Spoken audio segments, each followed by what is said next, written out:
You're listening to Convenience Matters, brought to you by the National Association of Convenience Stores.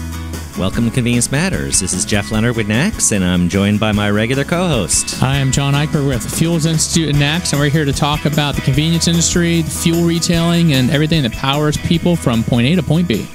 And speaking of powering the people, let's talk about the power of people today. I don't know if you realize, John, I don't know if you've been paying attention to the news, but there's an election coming up this year. I don't know if you know about that. Election for what?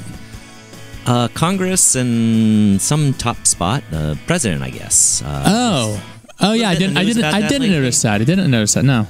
Yeah, so there's an election this year, and it doesn't matter if it's an election year or any other year. What we'd like to talk a little bit about today is how you can be more engaged in the political process.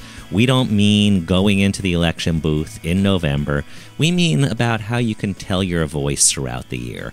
And one of the cool events that NACS has every year is this event that's the Government Relations Conference. As part of that, we have NACS Day on the Hill, where we have people come up to Capitol Hill. They talk to their members of Congress, and they tell their stories. And by all accounts, it's phenomenally well received. What's been your experience when you've gone up to Capitol Hill? Okay, so I was in the political world with NACS and on Capitol Hill for about 17 years. So I've been involved in the process for a long time. And I'll tell you, there's a lot of cynicism in the United States. American people do not think their voice matters. They think their vote matters sometimes, and I think they need to vote. They need to express their position on who they want to lead the country and lead their communities. But their voice matters a lot more than people may think. And so what NACS has done, because the convenience industry is so heavily regulated, think about the things that we sell in our stores. Gasoline, for one, tobacco, alcohol, all these things are very much targets of the regulatory environment. And it is absolutely essential that the operators actually communicate with their legislators to explain how potential regulations or existing regulations affect their business. Convenience stores are a pillar of the community. They employ people. They are the hub of some communities. And their legislators, their regulators, need to actually understand the business. And there's nobody who can explain the business much better than a retailer themselves. And NACS has done a couple things. We had a podcast earlier on this year where we talked to Kelly Fink. We talked about the NACS in-store events. We talked about having presidential candidates come to convenience stores and learn about the industry. That's been phenomenally successful as that's rolled out to congressmen, to senators. But that's the one approach that we have in having conversation with elected leaders.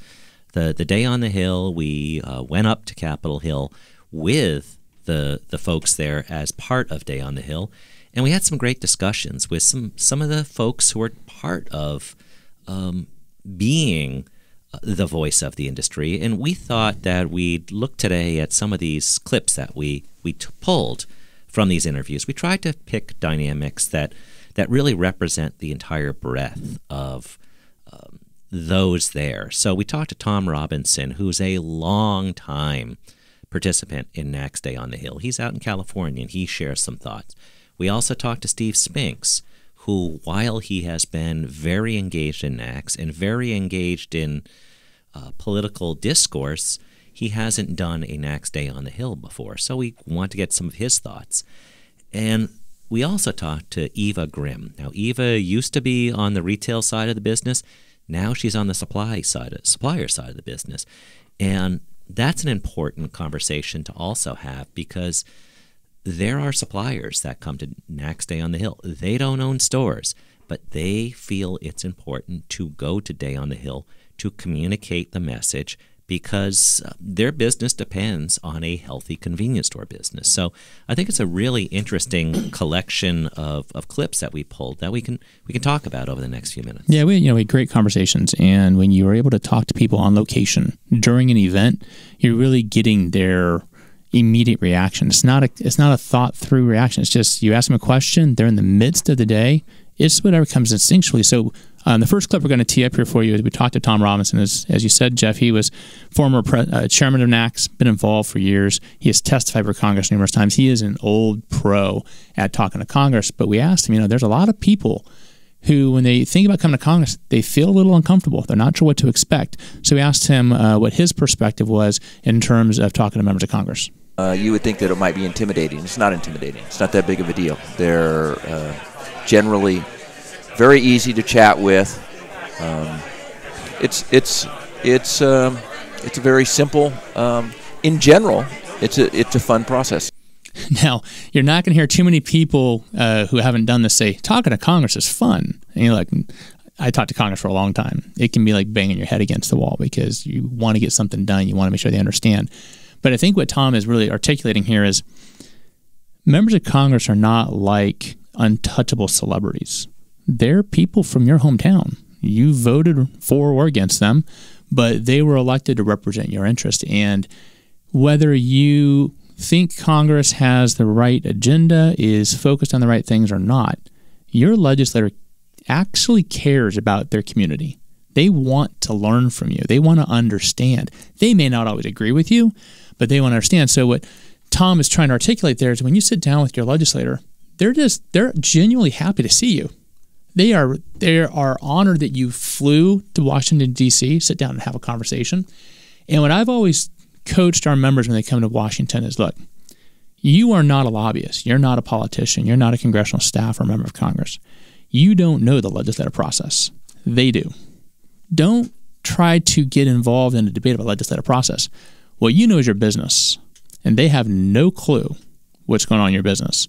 What's more simple and rewarding for a retailer to discuss than their own business? And so for anybody getting involved in the political process, when you're talking to an elected official, stay home. And I don't mean that physically. I mean stay home mentally and emotionally. Where do you live? You live your business. If you stay there, you're going to be all right. Yeah, and when you go to a lot of these offices, what you'll see is you'll see a map on the wall, and you'll see pins on that map. That usually indicates where the member of Congress has visited or who's visited that member of Congress. And if you fit on that map, whether it's a map of a state or a map of a congressional district, if you fit on that map, they want to hear from you. And there's two ways you can do that. You can do that on your own. All you need to do is go to Congress. You may not meet with the elected leader that day, but you'll at least be able to go in somebody's office and say, hey, I'm in this area. What I mean by that is I'm in town, and I just want to see if I can go visit my elected leader. You'll at least be able to go in an office. Now, the key thing that NACS does is NACS will prep you to make sure that it's a organized conference with somebody at a higher level. So that's a second level, and that's the event that NACS pulls off once a year. I'll kind of contradict you a little bit, Jeff. If a NACS member is coming to Washington, call us. We'll set up the meeting for you. We'll take you up there. We'll make sure you don't get lost. We'll help you set up a tour. We'll take you in to meet with your legislator, and we may have a better chance of getting you in front of your elected official. You can talk about whatever you want to talk about. Obviously, NACS has an agenda. NACS has certain policies and stuff that we can coach you on and help you get prepared, but you're not alone. And I think that's critical, especially if you're not a seasoned veteran. You're not alone. NACS is here. NACS wants to help you get in front of your legislator. That's why NACS exists, because getting involved is critical. So NACS has a team of lobbyists, both in-house and external lobbyists, a huge army of people representing the industry. And they do battle with the opponents of the industry every single day. They're advocating for the industry every single day. I did that for 15 years for NACS. And I have sat across some congressmen so many times where they say, John, I get it. I'm with you. I believe you. You're right. I like this bill. I need to hear from somebody back home. Because the political world has gotten to where if you just are like the field, you go, I'm going to do whatever the lobbyist tells me, then that's going to be used against you.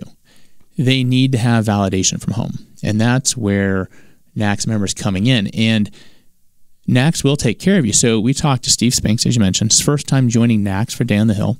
And we asked him what his experience was like. And he kind of shared with us his perspective on how NACS got him ready to go to the Hill. So let's take a listen to what he had to say. The prep was really helpful in being able to go in and say, these are our issues. This is how it affects me, and this is how it affects life back home. It's real good. And so when you come to NACS Day on the Hill, or you just come to Washington and NACS is with you taking you up to Capitol Hill, you never really have to worry about anything. NACS makes sure that You had the information about your congressional district. You had the information about the industry. You had the information about the issues important in the industry. We'll walk you through it. We'll help you out. We'll set up the meeting for you. We'll go with you to the meeting and help you navigate those waters. All you have to do is come in and talk about you and your business, and it works out pretty well. And the folks on Capitol Hill, they will schedule a meeting, and it's a limited amount of time. So the key thing is that NACS gives you that prep to say, here are a few things that can resonate and or are important. So you don't go in and just have a conversation. You have a focused conversation on issues that matter to your business. And I think that's a critical differentiator in terms of just going up on Capitol Hill and saying, hey, I just want to introduce myself, and almost like Columbo, one more thing. Well, keep in mind, if there's a 15-minute meeting, that's usually what you're going to get, 15 minutes. The first 5 minutes are, hey, how you doing? Where are you from? Where do you live? Let's look at the map and see where your stores are, where they're positioned next to my office and my home. And, hey, do you know so-and-so? They work over in such and such. That's the first 5 to 10 minutes. That is absolutely essential because you're establishing a relationship, and you want the member of Congress to feel comfortable after you leave. If they have a question, they can call NACS or they can call you directly. And if they have your number and they know that they can call on you and get an honest feedback, you have become an invaluable resource to them, and that benefits your business as well as the industry. And that's one of the things we talked to Tom Robinson about. And again, Tom Robinson being a long-time NACS Day on the Hill person, we want to get a sense from him, how do you know a meeting's working? And so we asked Tom, how do you know a meeting's working? It's when you get the right questions. If you get the question that expands your answer or finishes your answer, or better yet, gives you an opportunity to make the point that maybe you didn't make in the first place, when they're aligned like that, then you recognize that they understand what you're talking about. And quite frankly, there's no good reason in many instances as we get into really the jargon or the minutia of our business to really expect them. And so a mistake that we frequently make is we get down in the weeds too quickly sometimes.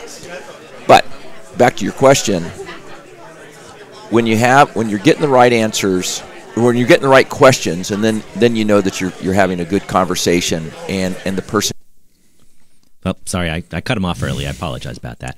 But there are two things there, and it really speaks to engagement. On one level, the engagement, you can hear the in the background, we have all these retailers, all these suppliers. There's a lot of excitement in that room, and that's the room that people are scheduling meetings, etc. That's the NACS room, that the headquarters room to stage all of these meetings, and you can hear the buzz in the background. The other part of engagement is exactly what Tom said. In when you think about engagement, you think about retailers or members, but it's also when you can engage that elected leader. That's the critical element. When they're asking questions, they're engaged. It's not just a one-way conversation. And so what we heard Tom saying is, if a lobbyist is sitting there talking to a member of Congress, we're talking about policy, we're talking about legislative, their question is going to be, so who's a co-sponsor? Where is it in the political process? What's the markup schedule? What's the amendments you're looking at? Blah, blah, blah. Retailers don't have a clue or even care about that stuff. But when the retailer's in the room talking to the member of Congress asking questions, so if we were to do X, Y, and Z, how would that affect you? What would help you be able to do this better? What can we do to help you hire more people, to help you provide more services to your community, to be more successful? How can we do that? Those are the questions you get. Your lobbyists are going to get all the political, policy, legislative strategy questions.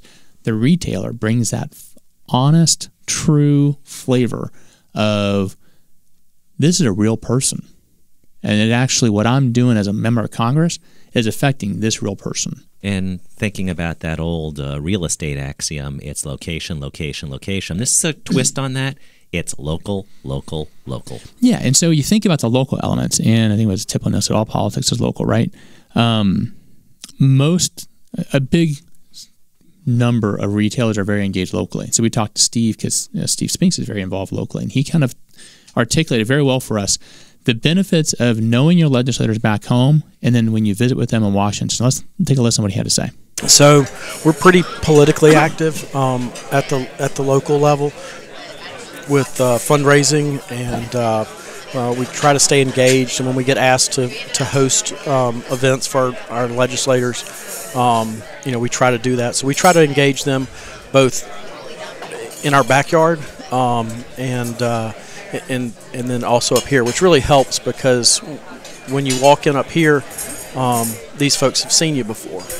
Tim Scott that I got to visit with today was great because I'd gotten to know him at a local level and a personal level, and then coming up here, seeing him in full, with his full entourage and everything, you're able to cut through a lot of that by just knowing who he is and him knowing who you are. So. And that, that personal relationship that NACS members have with their legislators is so valuable, not just for the retailer, but also for NACS.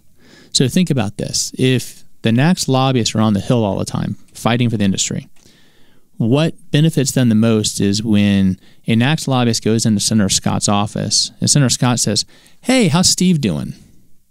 Now that triangle relationship is solid. Now they know. Senator Scott knows that when the NACS lobbyist is speaking, they're speaking on behalf of Spinks. And the level of importance and value to that legislator has just been amplified so much. And I can't stress enough how important it is to have those relationships. There was a study done a couple years ago that came out and said the top 5, 10%, maybe even fewer, of engaged Americans communicate with their legislators 4 times a year. 4 times a year, so once a quarter. If you were to send a letter, call, or meet with your legislator once a quarter, you are in the upper echelon of influencers in this country. Imagine if you were to do that more than 4 times. If you were to do that in concert with colleagues within your area and with your association, your ability to have meaningful impact on what's happening in Washington and how it affects your business is going to put you in the very top echelon of people in the country who have an influence over this country. And it's about being memorable and about telling a story and having somebody that you want to be somebody that they can relate to. And I mean that 2 different ways. I mean that you have to, part of it is telling your story. That's an honest story that here's how issues affect my business. And the other part is just making sure that they know who you are. So they think about you through the context of when things come up. And that's a big deal to a lot of members of Congress if you're able to stand out. Right. And, legislative engagement is for the entire industry. And I know we talked to a supplier over there too, Jeff. Yeah, and Eva, it was great to talk to Eva because we have supplier members that are at our events, and particularly when they go up to Capitol Hill and they talk to a member of Congress, I think the first reaction is, oh, we have an industry that is different than most because not only are the retailers here, we have people that are the supplier members of this community who are also here. So let's take a listen to what Eva had to say. So the reason I am here, while I don't own a store, I don't work for a company that operates a store, I do spend my time with them. And in essence, I feel it's my pay it forward because many of them can't afford the time right now. They can't afford barely to get away from their business to do something else. And it is really important because they're the ones that are squeezed the most. So next year, hopefully, I'll bring some of them with me. But I get to be here and walk into a senator's or a representative's office and shock them a little bit by saying, wait a minute, you work with convenience stores, you don't fit the mold. And really help them see they're young people like us. And I use that loosely. Well, I think that's an important point because it does show the breadth of our industry and how we build relationships within our industry and how we can build them outside of our industry to our elected leaders. It is absolutely essential, and the more we all speak with one voice, the better off we are, which is why the associations, there's multiple associations represent this industry, we work really hard to have a unified voice They're all representing the same constituency. And if we can all go up there and sing from the same hymnal, then that provides a consistency and a level of credibility to Congress that makes them able to think, you know what, they're all saying the same thing. They must actually know what's going on. And the more voices from the supplier community as well. It is remarkable how effective retailers and suppliers can support one another in these meetings, because the perspective is very different, and it provides the legislator with a much more well-rounded concept of how their policies might affect the industry. Yeah, and we also talked to Tom about multiple things, but one of the things that Tom Robinson stressed is it is the opportunity to build relationships, and it's on multiple levels. I think that the neat part is where you've had the opportunity to build a relationship either with the member or with the staff people. I mean, a lot of these staff folks are really bright. I mean, they're very bright, and they'll remember. Sometimes they remember you even when you don't remember them. But anyway, it's that opportunity to build that relationship, which just makes the conversation, makes the ask a lot easier. And I think, obviously Tom's perspective is very well founded in experience. A lot of people have asked me, what's the return? John, why do this? I fly to Washington, I'm going to spend the money, I'm going to come out, spend a couple days. Congress doesn't do anything. They're not getting anything done. It's a do-nothing Congress. The political gridlock in Washington is so bad. Why would I waste my time? And, I think Eva brought the combination of a retail experience and supplier experience to a head with this last quote that I think really articulates quite clearly why it's so important to be present. I'm not doing it because I have to stay in business. I'm not doing it because, this is what you should do and it makes you look good in the industry. When I look at why I'm really doing it is because the time that you're spending here is worth as much as anything you do financially. Now, I think that statement is critically important to understand. It's not going to deliver a financial return to your bottom line. But we had a former chairman of ours used to say, if you're not at the table, you're on the menu. And the bottom line is Congress can do a lot of stuff to affect this industry. And the only defense we have to bad policy is education. And the best educator of our elected officials are their constituents. And so I think it's, you may not see a black entry in your financial statements, but I guarantee you, if you're not here, you're going to see a lot of red. And it's absolutely essential to be on the table, be at the table.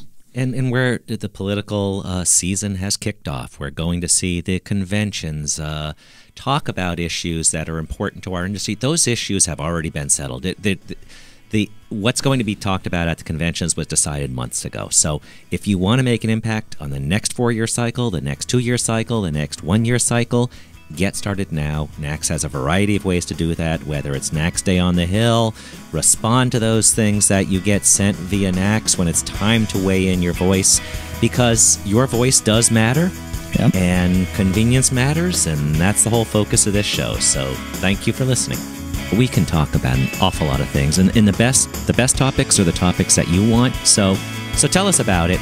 Go to nacsonline.com/podcasts. Find the information there shoot us a note, and we'd love to hear from you. You've been listening to Convenience Matters, brought to you by NACS. For more information about the National Association of Convenience Stores, go to nacsonline.com.